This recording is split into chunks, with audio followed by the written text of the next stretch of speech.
शिवसेना मुंबई महानगरपालिकेत स्वीकृत नगरसेवकासाठी 3 नावे देणारे 3 पैकी 2 नावं निश्चित, पण एक डमी फॉर्म भरला जाणार आहे। राज सुर्वे, उमेश माने आणि बाळकृष्ण ब्रीद ही नावं निश्चित झाली आहेत।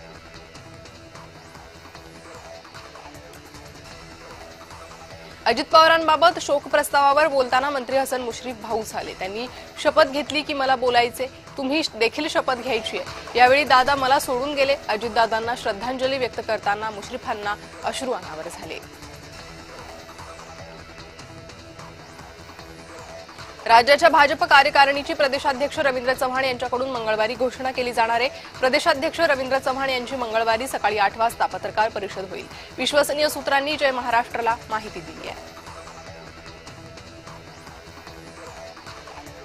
अजित पवारांच्या विमानाचा अपघात झाला की तो घातपात होता याची सखोल चौकशी करा असं आवाहन ठाकरे गटाचे आमदार भास्कर जाधव यांनी मुख्यमंत्र्यांना केलं आहे। छत्रपती संभाजीनगर महानगरपालिका निवडणुकीमध्ये जनतेचे आमच्यावर विश्वास दाखवला। आमचे 33 नगरसेवक निवडून आले। यातून विरोधी पक्षनेत्याचा बहुमान आम्हाला मिळाला। आमच्या पक्षातील समीर बिल्डर विरोधी पक्षनेते झालेत। लोकांनी विश्वास दाखवला, त्यावर आम्ही खरे उतरणार, इम्तियाज जलील यांनी विधान केलं।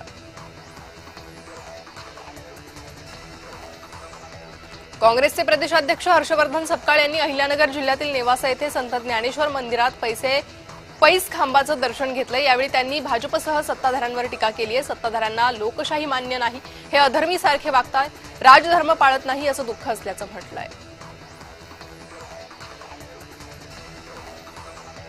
गेल्या काही दिवसात भारतानं आपल्या धोरणात बदल करत रूस आणि इराण सोबत आपले पेट्रोलियम पदार्थांचे व्यवहार कमी केले। त्यामुळे भाजप आणि संघानं भारताचे फक्त परकीय धोरणच नाही तर आर्थिक धोरणही गहाण ठेवलंय, अशी टीका प्रकाश आंबेडकर यांनी भाजपवर केली आहे।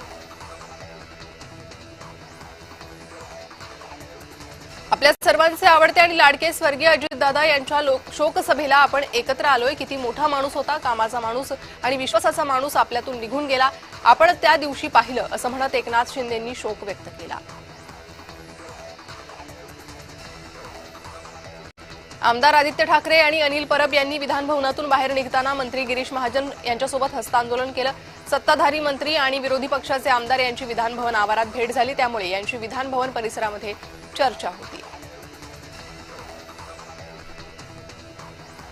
स्थानिक स्वराज्य निवडणुकांच्या स्थगितीवर सुप्रीम कोर्टाचे वकील देवदत्त पालोदकर यांची प्रतिक्रिया समोर आली आहे। सर्वोच्च न्यायालयात जी तारीख मिळेल त्या तारखेला सुनावणी होईल आणि त्या सुनावणीनंतरच या उर्वरित जिल्हा परिषद आणि पंचायत समिती यांच्या निवडणुकांबाबत स्पष्टता मिळेल असं पालोदकर यांनी स्पष्ट केलं आहे। नवी मुंबई परिवहन समिती सदस्य निवडीवरून प्रचंड गदारोळ झाला। निवड कायद्यानुसार केल्याचे सत्ताधारी पक्षाकडून सांगण्यात येत आहे, मात्र कोणत्याही कायद्याचं उल्लंघन केलं नसून नवी मुंबईची जनता आपली मायबाप असून ही नवी मुंबई आमच्या बापाची असल्याची प्रतिक्रिया सभागृह नेते सागर नाईक यांनी व्यक्त केली आहे।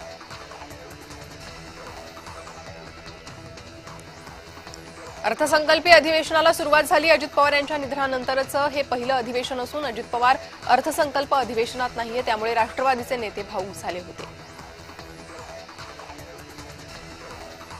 नवी मुंबई पालिकेमध्ये सत्ताधारी पक्षाची हम करे सो कायदा या वृत्तीविरोधात नगरविकास विभागाकडे तक्रार करणार असून या निर्णयाला स्टे आणू तसेच अधिवेशनात देखील यासंबंधी दाद मागण्यासंबंधी सर्वानुमते निर्णय घेऊ, अशी प्रतिक्रिया विरोधी पक्षनेते विजय चौगुले यांनी दिली आहे।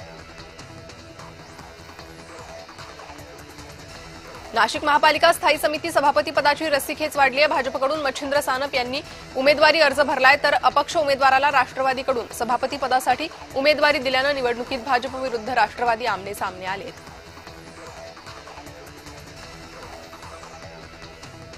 नवी मुंबई महापालिकेच्या महासभेत मोठा गोंधळ झालाय। विरोधकांनी महापालिका सभागृहात ठिय्या आंदोलन केलंय। परिवहन समिती सदस्य निवडीवरून सभागृहात गदारोळ झाला। भाजप नेते मालेगावात येण्यावरून महापौर नसरीन शेख यांनी टीका केली आहे। किरीट सोमय्यांनीच जन्मदाखला प्रकरणात मालेगावचं नाव बदनाम केलं असं शेख म्हणाले। शिवाय आम्ही किरीट सोमय्यांना मालेगावात येण्यापासून रोखणार असल्याचं महापौर नसरीन शेख म्हणाल्या। नाशिक मनपाच्या स्थायी समितीच्या निवडणुकीत चुरस वाढणार आहे। अखेर राष्ट्रवादीचे नगरसेवक मुकेश शहाणेंनी स्थायी समिती सभापती पदासाठी अर्ज दाखल केलाय। शहाणेंनी अर्ज दाखल करू नये यासाठी भाजपकडून प्रयत्न सुरू होते।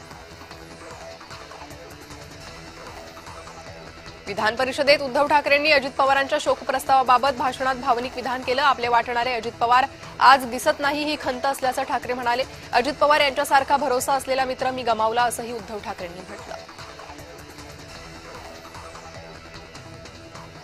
विरोधकांच्या पत्रकार परिषदेला शरद पवार गटाचा एकही आमदार नाही, हीच मवियाची एकजूट आहे. मुख्यमंत्र्यांना पत्र द्यायला आमदारच नाहीयेत, माझ्या आमदारांची स्वाक्षरी घ्यावी लागते, फूट नाही म्हणणाऱ्या संजय राऊतांनी उघड्या डोळ्यांनी मवियाची अवस्था पाहावी असा टोला नवनाथ बन यांनी लगावला.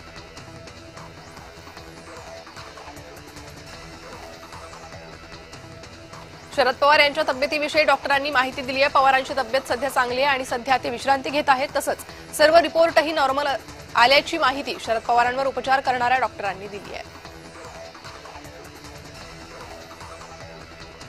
संख्याबळ नाही तरी विरोधी पक्षनेते पदासाठी आक्रोश सुरू आहे. विधानसभा विधान परिषद दोन्हीकडे विरोधी पक्षनेते कोण याचंच एकमत नाही. जनतेनं घरी बसा असा स्पष्ट संदेश दिलाय, पण ते मवियाला मान्य नाही असा हल्लाबोल नवनाथ बन यांनी मवियावर केलाय.